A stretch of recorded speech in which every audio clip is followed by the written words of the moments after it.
Harry Potter और Azkaban का कैदी अध्याय 4 रिश्ती कड़ाही। अब हैरी पर कोई बंधन नहीं था, लेकिन उसे इसकी आदत पड़ने में कई दिन लग गए। इससे पहले ऐसा कभी नहीं हुआ था कि वो अपनी मर्जी से जब चाहे तब सोकर उठ जाए, जो चाहे खा ले, यहाँ तक कि अपनी मनचाही जगह पर जा सकता था, बशर्ते वो जगह छू मंतर गली में हो। चूंकि ये लंबी घुमावदार सड़क दुनिया की जादूगरी की सबसे आकर्षक दुकानों से भरी पड़ी थी, इसलिए हैरी के मन में ये इच्छा ही नहीं हुई कि वो फज से किया अपना वादा तोड़े और मगलूद दुनिया में वापस लौटे। हैरी हर सुबह रिश्ती कढ़ाई में नाश्ता करता। उसे यहाँ दूसरे मेहमानों को देखना अच्छा लगता। शॉपिंग करने आई नाटी जादूगरनियाँ, रूपांतरण में आज नवीनतम लेख पर बहस करने वाले सम्मानित जादूगर, अजीब से दिखने वाले बूढ़े जादूगर कर्कश आवाज में बोलते बौने, और एक बार तो उसे ऊनी टोपी पहने एक महिला दिखी जिसके बारे में उसे शक था कि वो डायन होगी। नाश्ते के बाद हैरी पीछे वाले अहाते में जाता, अपनी छड़ी बाहर निकालता, कूड़ेदान के ऊपर बाईं तरफ की तीसरी ईंट को ठोंकता था और पीछे हटकर दीवार में छूमंतर गली के प्रवेश द्वार को खुलते देखता। हैरी दिन भर दुकानों का सामान देखता, रेस्टोरेंट के सामने लगे रंगीन छातों के नीचे भोजन करता, जहां बाकी ग्राहक एक दूसरे को खरीदा हुआ सामान दिखाते या वे सीरियस ब्लैक के बारे में बातें करते। हैरी को अब कंबल के नीचे छुपकर टॉर्च की रोशनी में होमवर्क करने की जरूरत नहीं थी। वो फ्लोरियन फोर्टेस्क्यू के आइसक्रीम पार्लर के बाहर सूरज की रोशनी में बैठकर अपना निबंध लिखता। इस काम में कभी कभार फ्लोरियन फोर्टेस्क्यू उसकी खुद मदद करता। मध्ययुगीन जादूगरनियों को जलाने के बारे में उसे बहुत ज्ञान था। इसके अलावा वो हर आधे घंटे बाद हैरी को मुफ्त आइसक्रीम भी खिलाता। एक बार हैरी जादूगरों के बैंक ग्रीन गॉड भी गया था। वहाँ से उसने तिजोरी से सोने के गैलियन, चांदी के सिकल और कांसे के नट निकाल कर अपने पर्स में भर लिए थे। इसके बाद उसे खुद पर संयम रखना पड़ा ताकि वो तत्काल अपने सारे पैसे खर्च न कर दे। उसे बार बार खुद को याद दिलाना पड़ता कि हॉगवर्ट्स में 5 साल और पढ़ना है। कैसा लगेगा कि वो डर्सले दंपत्ति से मंत्रों की किताब के लिए पैसे मांगेगा। उसे रिश्ती कड़ाही में आने के एक हफ्ते बाद अपनी प्रिय दुकान क्वालिटी क्विडिच सप्लाईज में नजर आई। इन विचारों के कारण हैरी ने वो चीज़ें नहीं खरीदी जिसे उसे खरीदने का बहुत मन था, लेकिन जिस चीज़ ने हैरी के संकल्प की असली परीक्षा ली वो उसे रिश्ती कड़ाही में आने के एक हफ्ते बाद अपनी प्रिय दुकान क्वालिटी क्विडिच सप्लाईज में नजर आई। दुकान के सामने भीड़ लगी थी। रोमांचित जादूगरों और जादूगरनियों के बीच से जगह बनाते हुए वो दुकान की कांच के पास पहुंचा। वहां उसे नई चौकी पर सुंदर झाड़ू दिखी। उसने इतनी सुंदर झाड़ू पहले कभी नहीं देखी थी। अभी अभी आई है, बिल्कुल नया मॉडल, एक चौकोर जबड़े वाला जादूगर अपने साथी को बता रहा था। ये दुनिया की सबसे तेज झाड़ू है ना डैडी? वो बच्चा उम्र में हैरी से छोटा था, अपने पिता की बाह पर लटका हुआ था। हैरी के सामने खड़ी एक बड़ी जादूगरनी हट गई। अब हैरी झाड़ू के पास लगे साइन बोर्ड के शब्द पढ़ सकता था। Fire Boltt. इस तेज रफ्तार और शानदार झाड़ू के मजबूत हैंडल में हीरे की तरह कठोर पॉलिश है। हर झाड़ू का रजिस्ट्रेशन नंबर उस पर लिखा है। इस झाड़ू की पूंछ में लगी हर टहनी को पूरी सावधानी से चुना गया है और अधिकतम वायु गति के अनुकूल आदर्श ढंग से तराशा गया है। यह सिर्फ 10 सेकंड में 0 से 150 मील प्रति घंटे की रफ्तार पकड़ लेती है। इसके अलावा इसमें ब्रेक लगाने का अटूट मंत्र है। कीमत आग्रह पर। कीमत आग्रह पर? फायरबोल्ट कितनी महंगी होगी, ये सोचना भी हैरी को अच्छा नहीं लगा। उसके मन में खरीदने की जितनी इच्छा थी उतनी जिंदगी में कभी किसी चीज को खरीदने की नहीं हुई। लेकिन फिर उसने खुद को ये सोचकर तसल्ली दी कि अपने निम्बस 2000 पर वो एक भी क्विडिच मैच नहीं हारा है। तो फायरबोल्ट के लिए ग्रीन गॉड की अपनी तिजोरी खाली करने का क्या मतलब है? हैरी ने कीमत नहीं पूछी, बस फायरबोल्ट को देखने हर दिन वहां जाता रहा। हैरी ने अनिवार्य रूप से कुछ चीजें खरीदी। उसने औषधि की दुकान में जाकर जादुई काढ़े की सामग्री खरीदी। उसके स्कूल के दुशाले कुछ इंच छोटे हो गए थे, इसलिए नए दुशाले खरीदने के लिए उस दुकान पर गया था जिस पर लिखा था मैडम मेल्किन के दुशाले।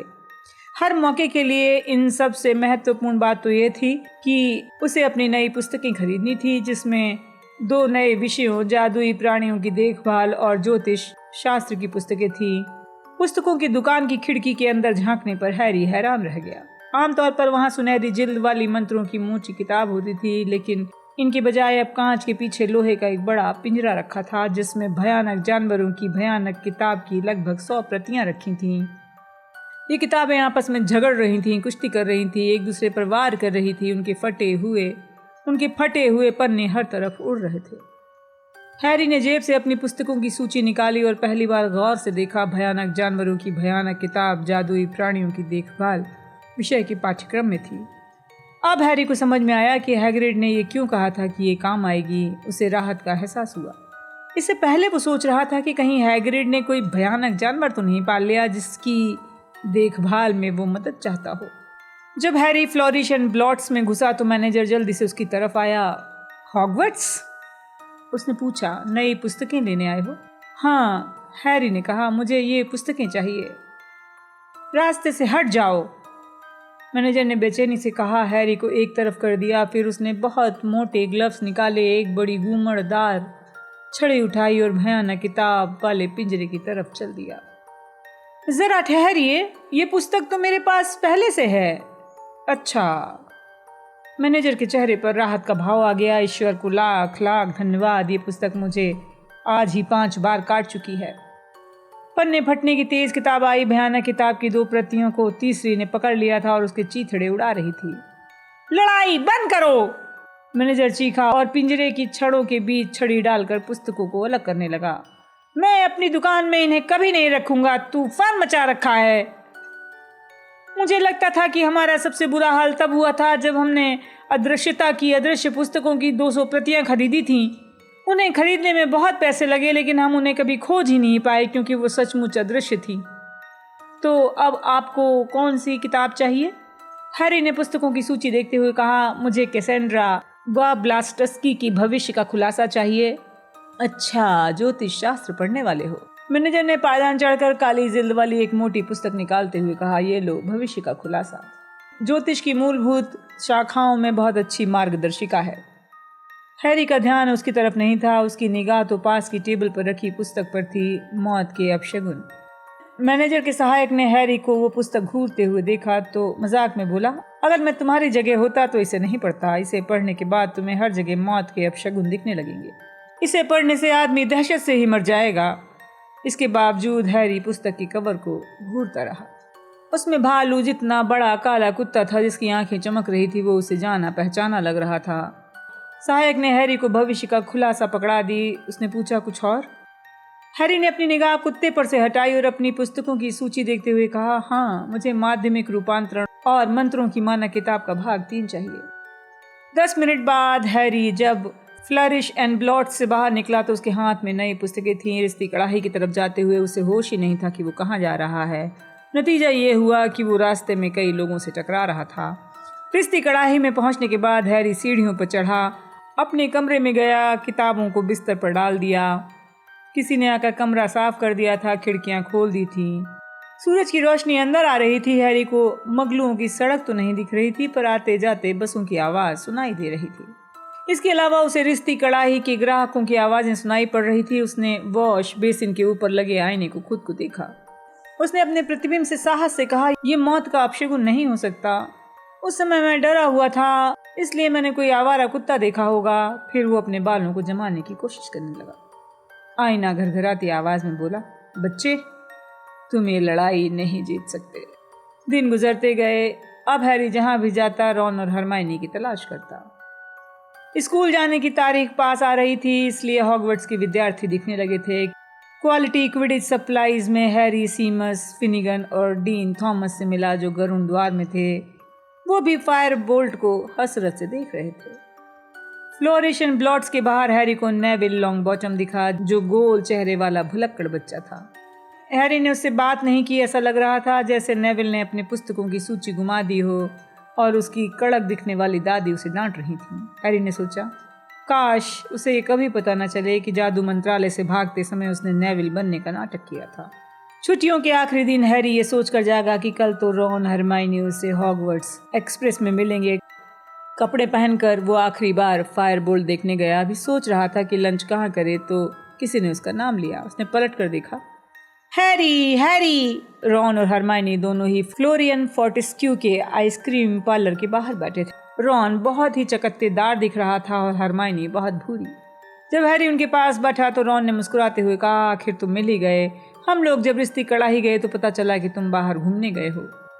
हैरी ने कहा, मैं पिछले हफ्ते ही स्कूल का सारा सामान ले चुका हूँ। तुम्हें कैसे पता चला कि मैं रिश्ती कड़ाही में रुका हूँ? रॉन बोला, डैडी ने बताया। जादू मंत्रालय में काम करने वाले मिस्टर वीजली को निश्चित रूप से मार्श आंटी की कहानी मालूम होगी। हरमाइनी ने गंभीर आवाज में कहा, क्या तुमने सचमुच अपनी आंटी को फुला दिया था हैरी? मेरा ऐसा इरादा तो नहीं था, बस मुझे गुस्सा आ गया। ये सुनकर रॉन हंसी के मारे दोहरा हो गया। हरमाइनी ने झड़कते हुए कहा, यह हंसी की बात नहीं है रॉन, मैं तो हैरान हूं कि हैरी को स्कूल से नहीं निकाला गया। मैं भी, हैरी ने स्वीकार किया। स्कूल से निकालने की बात तो छोड़ो, मुझे तो लग रहा था कि मुझे गिरफ्तार किया जाएगा। उसने रॉन की तरफ देखा, क्या तुम्हारे डैडी को मालूम है कि फज ने मुझे क्यों छोड़ दिया? शायद इसलिए क्योंकि ये काम तुमने किया था, है ना?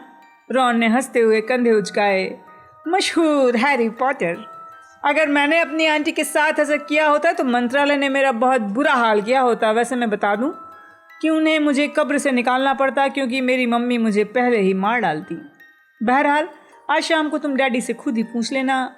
हम भी आज रात को रिश्ती कड़ाही में रुकेंगे, इसलिए तुम कल हमारे साथ किंग्स क्रॉस स्टेशन चल सकते हो। हरमाइनी भी यहीं रुक रही है। हरमाइनी ने हंसते हुए सिर हिलाया। मम्मी डैडी आज मुझे हॉगवर्ट्स के पूरे सामान के साथ मुझे छोड़ गए हैं। हैरी ने खुश होकर कहा, बहुत बढ़िया। तो क्या तुम लोगों ने नई पुस्तकें और बाकी सामान खरीद लिया? इधर देखो। रॉन ने बैग से एक लंबा पतला डिब्बा बाहर निकाला। बिल्कुल नई छड़ी, 14 इंच की विलो लकड़ी की। इसमें यूनिकॉर्न की पूंछ का बाल है और हमने सारी पुस्तकें खरीद ली हैं। भयानक किताब के बारे में एक बात सुनो। जब हमने दुकानदार से कहा कि हमें भयानक किताब की 2 प्रतियां चाहिए तो दुकानदार लगभग रो पड़ा। उन सब में क्या है?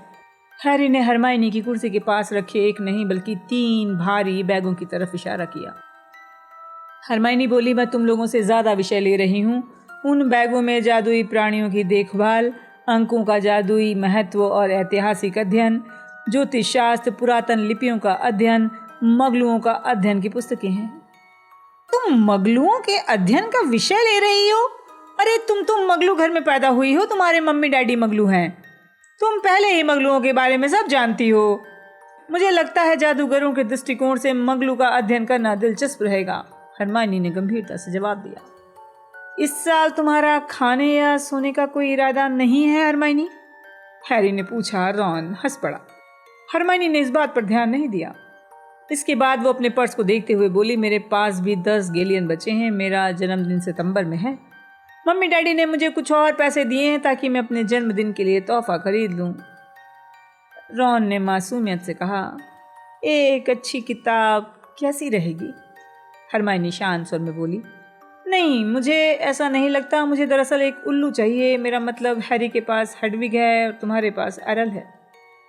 एरल मेरा नहीं है, मेरे परिवार का उल्लू है। मेरे पास तो सिर्फ स्कैबर्स है। रॉन बोला।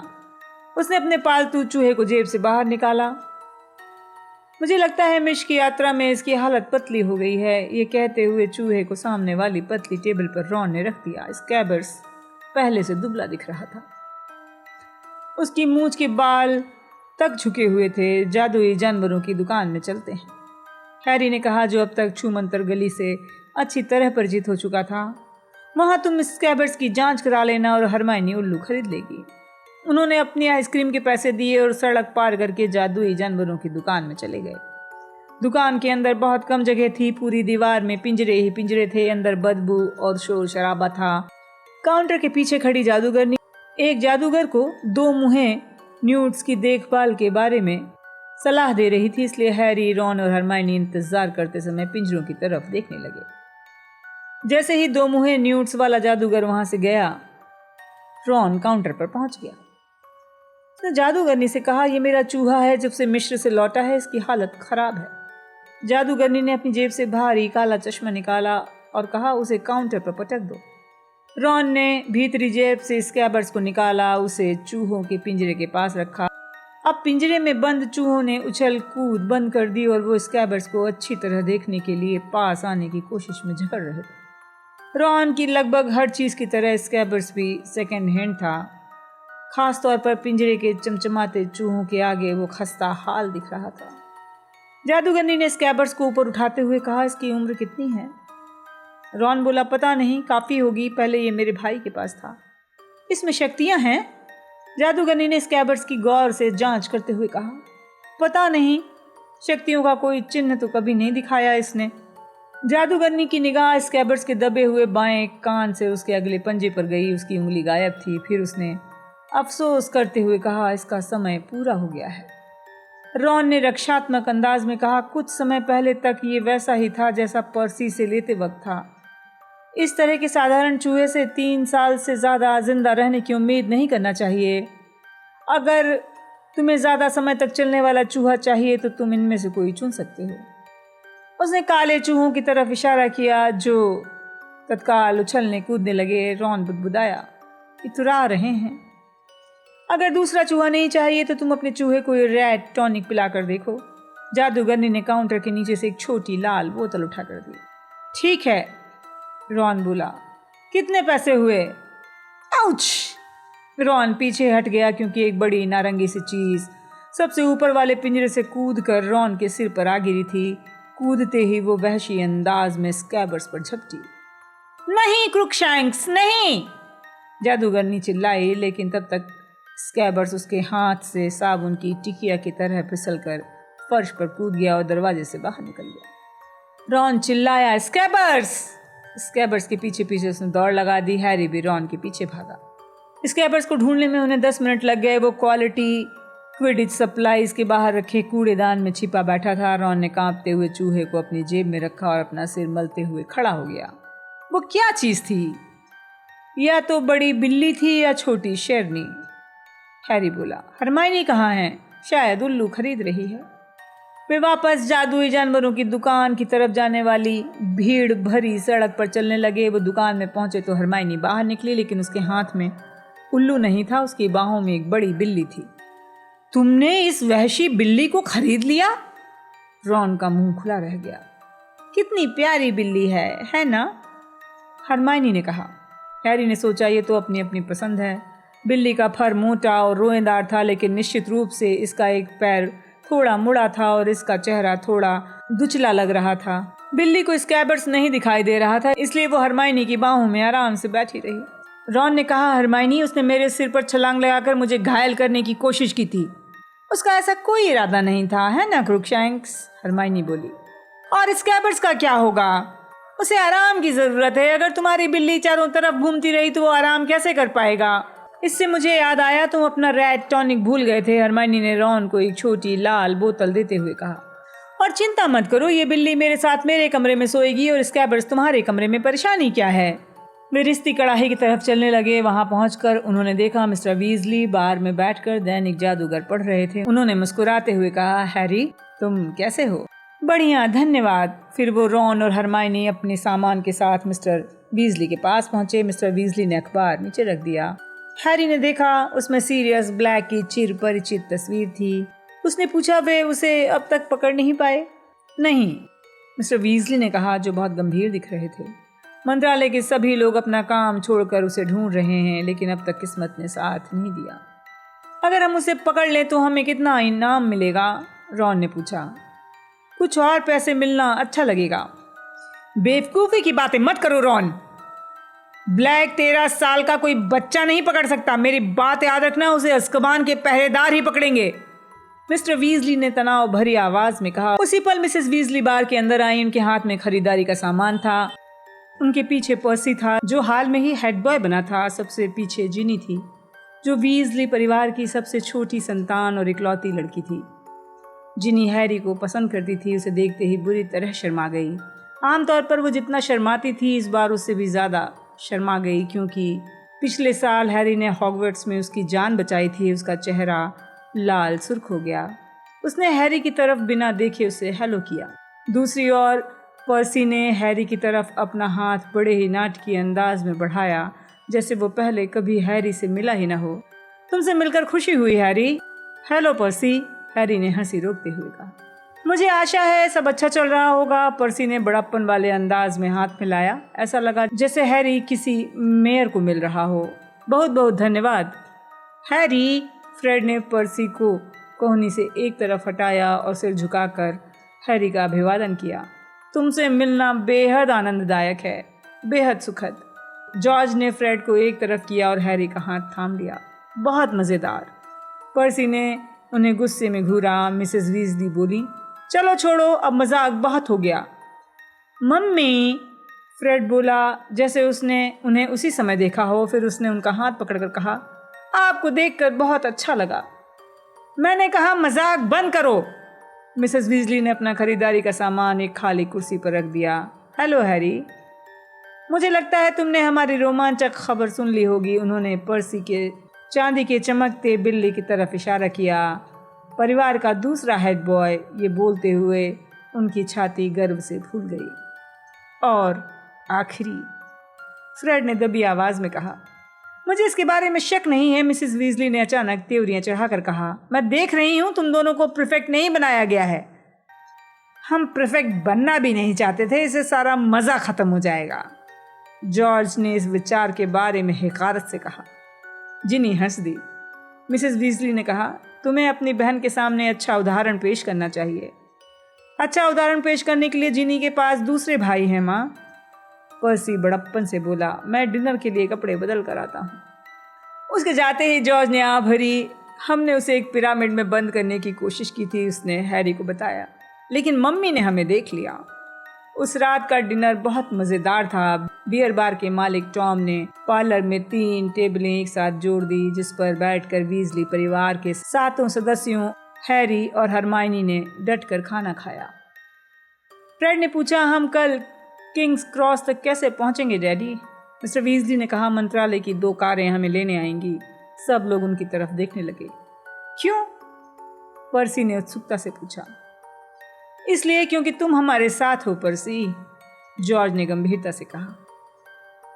और बोनट पर 2 छोटे झंडे भी लगे होंगे जिन पर लिखा होगा बी यानी बेहद बेवकूफ। पर्सी और मिसेस वीजली को छोड़ के बाकी सब लोग पुडिंग खाते खाते हंस पड़े। मंत्रालय कार क्यों भिजवा रहा है डैडी? पर्सी ने फिर पूछा। क्योंकि अब हमारे पास कार नहीं है और मैं वहां काम करता हूं, इसलिए वो मेरी मदद कर रहे हैं। उनकी आवाज़ सामान्य थी, लेकिन हैरी को नजर आया मिस्टर वीजली के कान लाल हो गए थे, ठीक उसी तरह जैसे तनाव में होने पर रॉन के कान लाल हो जाते हैं। तुम्हें पता है तुम लोगों के पास कितना सारा सामान है। मगलुओं के रेलवे स्टेशन पर तुम लोगों की कितनी शानदार परेड होगी। तुम सबने अपना सामान तो पैक कर लिया होगा, है ना? रॉन ने अब तक अपना नया सामान संदूक में नहीं रखा था। पर्सी ने बहुत दुखी आवाज़ में कहा, उसने सारा सामान मेरे बिस्तर पर पटक दिया है। मिसेस वीजली बोली, रॉन, बेहतर होगा तुम अपना सामान पैक कर लो, तुम्हारे पास ज़्यादा वक्त नहीं है। रॉन ने पर्सी की तरफ देखकर मुंह बनाया। डिनर के बाद सबका पेट भर गया था, सबको नींद आने लगी। वो एक एक करके सीढ़ियाँ चढ़कर अपने कमरे में सामान पैक करने लगे। रॉन और पर्सी का कमरा हैरी के ठीक पास था। हैरी ने सामान पैक करने के बाद अपने संदूक को बंद करके ताला लगाया ही था कि तभी उसे दीवार के पार से गुस्से भरी आवाज़ें सुनाई दी। वहाँ क्या हो रहा था ये देखने के लिए वो कमरे से बाहर निकला। 12 नंबर कमरा थोड़ा खुला था और अंदर से पर्सी के चिल्लाने की आवाज़ आ रही थी। वो यहीं पर रखा था, बिस्तर के पास वाली टेबल पर। मैंने पॉलिश करने के लिए उसे उतारा था। मैंने तुमसे कहा था उससे छूना नहीं है। मैंने कहा ना, मैंने उसे छुआ भी नहीं, रॉन ने चिल्लाकर कहा। हैरी ने पूछा, क्या हुआ? पर्सी बोला, मेरा हेड बॉय का बिल्ला गुम हो गया है और स्कैबर्स का रेड टॉनिक भी। रॉन अपने संदूक के सामान को बाहर फेंकते हुए बोला, मुझे लगता है मैं उसे बाहर में छोड़ आया हूँ। पर्सी ने चीखते हुए कहा, जब तक तुम मेरा बिल्ला नहीं ढूंढोगे तुम कहीं नहीं जा सकते। स्कैबर्स का टॉनिक मैं लेकर आता हूँ, मेरा सामान पैक हो चुका है, हैरी ने रॉन से कहा और नीचे की तरफ चल दिया। बाहर की तरफ जाने वाले अंधेरे गलियारे में हैरी अभी आधी दूर ही पहुंचा था कि उसे पार्लर में 2 गुस्से भरी आवाज़ें सुनाई दी। एक पल में ही वो समझ गया कि ये आवाज़ें मिस्टर और मिसेस वीजली की हैं। वो झिझका क्योंकि वो उन्हें झगड़ते हुए नहीं सुनना चाहता था, लेकिन तभी किसी ने उसका नाम लिया। वो रुक गया। और दरवाजे के करीब खिसक गया। मुझे समझ नहीं आता वो हैरी को सच्चाई क्यों नहीं बता रहे हैं। हैरी को जानने का पूरा हक है। मैंने फज से बात की थी लेकिन वो उसे बच्चा मानने पर अड़ा हुआ है। हैरी 13 साल का हो चुका है और आर्थर, सच्चाई सुनकर हैरी दहशत में आ जाएगा। मिसेस वीजली तीखी आवाज में बोली, क्या तुम चाहते हो कि हैरी दहशत में स्कूल जाए? मैं उसे दुखी नहीं करना चाहता लेकिन सतर्क करना चाहता हूं, मिस्टर वीजली ने जवाब दिया। तुम तो जानती हो हैरी और रॉन किस तरह के हैं। दोनों कहीं कहीं अकेले भटकते रहते हैं। वो 2 बार अंधेरे जंगल में जा चुके हैं। लेकिन इस साल हैरी को ऐसा नहीं करना चाहिए। जिस रात वो घर से भागा था, बहुत कुछ हो सकता था। अगर नाइट बस ने उसे न बिठाया होता तो मैं शर्त लगा सकता हूँ मंत्रालय की खोज पाने के पहले वो मर गया होता। लेकिन वो मरा नहीं है, सही सलामत है। फिर बात करने का क्या तुक है? मॉली, लोग कहते हैं सीरियस ब्लैक पागल है। हमें नहीं भूलना चाहिए वो इतना चतुर है कि अज़्काबान से भाग निकला है, जबकि यह असंभव है। इस घटना को 3 हफ्ते हो चुके हैं और किसी को भनक तक नहीं लगी कि वो कहाँ है। फर्ज दैनिक जादूगर से कुछ भी कहता रहे, परंतु सच ये है कि ब्लैक के पकड़ने की संभावना उतनी ही है जितना खुद मंत्र पढ़ने वाली छड़ियों का आविष्कार करने की। लेकिन हैरी हॉगवर्ट्स में पूरी तरह सुरक्षित रहेगा। हम अज़्काबान को भी तो सुरक्षित मानते थे। अगर ब्लैक अज़्काबान से बाहर निकल सकता है तो हॉगवर्ट्स के अंदर जा सकता है। लेकिन हम इतने यकीन से कैसे कह सकते हैं कि ब्लैक हैरी के पीछे पड़ा है? हैरी ने लकड़ी ठोंकने की आवाज़ सुनी। समझ गया मिस्टर वीजली ने टेबल पर मुक्का मारा होगा। मॉली, ये बात तुम्हें कितनी बार बतानी होगी? सच्चाई तो ये है कि जिस रात को ब्लैक भागा था उसके बाद उसी रात को फज अज़्काबान गया था। पहरेदारों ने फज को बताया कि ब्लैक नींद में कहता था वो हॉगवर्ट्स में है, वो हॉगवर्ट्स में है। ब्लैक का मानसिक संतुलन ठीक नहीं है मॉली। वो हैरी की जान लेना चाहता है। शायद ऐसा सोचता है कि हैरी के मरने के बाद तुम जानते हो कौन दोबारा ताकतवर बन जाएगा। जिस रात को हैरी ने तुम जानते हो कौन को हराया था, उस रात को ब्लैक ने अपना सब कुछ गंवा दिया और वो 12 साल तक अज़्काबान में इसी के बारे में सोचता रहा है। अच्छा आर्थर, वही करो जो तुम्हें सही लगता है, लेकिन तुम एल्बस डम्बलडोर को भूल रहे हो। मुझे लगता है कि जब तक डम्बलडोर हॉगवर्ट्स के हेडमास्टर हैं, हैरी को कोई नुकसान नहीं पहुंचा सकता। हमें उनसे पूछना पड़ा कि स्कूल के प्रवेश द्वारों पर अज़्काबान के पहरेदार तैनात करने की कोई दिक्कत तो नहीं है। वो इस बारे में खुश नहीं है, लेकिन वे मन मार कर तैयार हो गए हैं। खुश नहीं है? अगर पहरेदार ब्लैक को पकड़ने के लिए तैनात हैं तो डम्बलडोर खुश क्यों नहीं है? डम्बलडोर अज़्काबान के पहरेदारों को पसंद नहीं करते, मिस्टर वीजली ने भारी आवाज में कहा। सच पूछा जाए तो मैं भी पसंद नहीं करता, लेकिन जब आप ब्लैक जैसे जादूगर से लड़ रहे हैं तो आपको कई बार ऐसी शक्तियों का सहयोग लेना होगा जिन्हें आप पसंद नहीं करते। अगर वो हैरी को बचा लें तो मैं कभी उनके खिलाफ एक भी शब्द नहीं बोलूँगा, मिस्टर वीजली ने थके हुए स्वर में कहा। रात बहुत हो चुकी है मॉली, चलो सो जाएं। हैरी को कुर्सियां हटने की आवाज़ आई। पार्लर का दरवाज़ा खुला और कुछ सेकंड बाद कदमों की आवाज़ से वो जान गया कि मिस्टर और मिसेस वीजली सीढ़ियाँ चढ़ रहे हैं। रेड टॉनिक की बोतल उसी टेबल के नीचे थी जहां वो कुछ समय बैठे थे। हैरी ने इंतज़ार किया। मिस्टर और मिसेस वीजली के बेडरूम का दरवाज़ा बंद होने की आवाज़ सुनाई देने पर वो बोतल लेकर सीढ़ियों के ऊपर चढ़ गया। फ्रेड और जॉर्ज सीढ़ियों के पास ही छाया में खड़े थे। पर्सी को अपने बैज के लिए हैरान परेशान होकर उठापटक करते देख वो हंस रहे थे। उसका बैज हमारे पास है, फ्रेड ने हैरी से फुसफुसाकर कहा। हम उसे सुधार रहे थे। उस बिल्ले पर लिखा था महामूर्ख। हैरी को मजबूरी में हंसना पड़ा। उसने रॉन को रेड टॉनिक दिया और अपने कमरे में बिस्तर पर लेट गया। तो सीरियस ब्लैक उसके पीछे है। फर्ज उस पर इसलिए इतने मेहरबान थे क्योंकि उसे जिंदा देखकर उन्हें राहत मिली थी। उन्होंने हैरी से इसलिए वादा लिया था कि वो छूमंतर गली में रहेगा। फर्ज उन सबको कल स्टेशन तक पहुंचाने के लिए मंत्रालय की 2 कारें इसलिए भिजवा रहे हैं ताकि वीजली परिवार हैरी को सही सलामत ट्रेन में चढ़ा दे। हैरी दीवार की दूसरी तरफ से आने वाले हल्के शोर को सुनता रहा और सोचता रहा उसे ज़्यादा डर क्यों नहीं लग रहा। हालांकि उसे पता था कि सीरियस ब्लैक ने एक ही शाप में 13 लोगों की हत्या की थी। मिस्टर और मिसेस वीजली ये सोचते थे कि सच्चाई मालूम होने पर वो दहशत में आ जाएगा, लेकिन हैरी मिसेस वीजली की बात से सहमत था कि पूरी दुनिया में सबसे सुरक्षित जगह वो है जहाँ एल्बस डम्बलडोर हों। लोग कहते हैं कि एल्बस एकमात्र ऐसे जादूगर हैं जिनसे लॉर्ड वोल्डेमॉर्ट डरता है। निश्चित रूप से वोल्डेमॉर्ट का दायां हाथ भी उनसे उतना ही डरता होगा। हैरी को सबसे ज़्यादा दिक्कत इस बात से हुई कि अब उसकी हॉग्समीड की यात्रा समाप्त हो गई है। जब तक ब्लैक गिरफ्तार नहीं होता कोई नहीं चाहेगा कि हैरी महल की सुरक्षा को छोड़कर बाहर निकले। दरअसल हैरी को ये शक था कि जब तक खतरा गुजर नहीं जाएगा तब तक उसके हर कदम पर निगाह रखी जाएगी। अंधेरी छत की तरफ देखकर उसने त्योरियां चढ़ाईं। लोगों को ये क्यों लगता है कि वो अपना ध्यान नहीं रख सकता? वो 3 बार लॉर्ड वोल्डेमॉर्ट से बच चुका है। तभी उसके मन में मैग्नोलिया क्रेसेंट के उस जानवर की तस्वीर आई। जब आप जान लें कि अंत सामने है तो क्या करें? मैं मरना नहीं चाहता, हैरी ने जोर से कहा। यही नजरिया होना चाहिए, आईने ने नींद भरी आवाज में जवाब दिया।